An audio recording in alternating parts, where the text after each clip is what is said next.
40 sene kasabım. Kesim azdır. Kesim az olduğu zaman bu ciğerler Batman'a gidiyor. Şarnak'a gidiyor, lokantalara, şiş kebap yapıyorlar. Evet. O için böyle bulunmuyor. Ondan sonra kesim de yok. Ondan sonra bizim et hakkında da söyleyeceğim. Bu et yayla etidir. Bu yaramayan et. Köydeki böyle bu kesen ucuz veren et hepsi hastalık yedi, iğneli yedi. Yani affedersin atıyorduk, sergo diyorduk yani atıyorduk oraya köpekler yiyordu. O et şimdi bak Bitlis, Tatvan, Batman, Şarnık, Bayka et kilosu 43 milyondur. Bizde getirmişler kasap 33 milyona, 32 milyona o eti almasınlar. Ama ben 40 senedir kasabım, eti 40 milyona satıyor. Şimdi gördüğün et 40 milyona satıyor. 44 milyon da et bizde var, bulunmuyor, o gidiyor. Yani güzel et, millet tercih etsin. Ucuz et, hastalıktır, hepsi çocuklara yani yedirmesinler.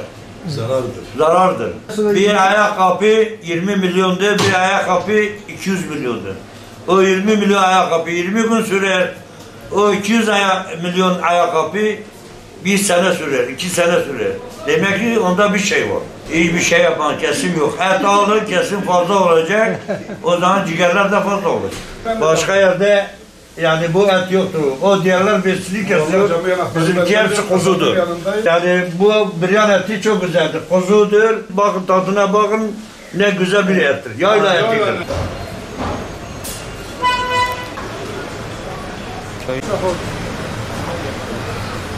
Kesim az kesiliyor.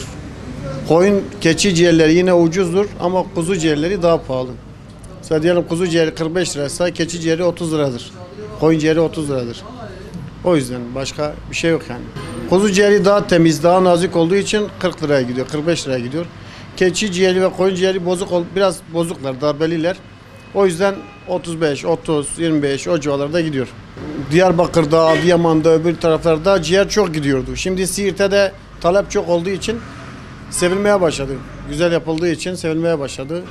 Genellikle lokantalarda millet çoğu şimdi ciğer yiyor. Eskiden fazla yemiyorlardı, talep etmiyorlardı. Şimdi ona göre onlar da biraz daha alıştılar yani ciğere daha fazla yöneliyorlar. Ciğer bizde alıyor. Ciğer alıyor, et alıyor.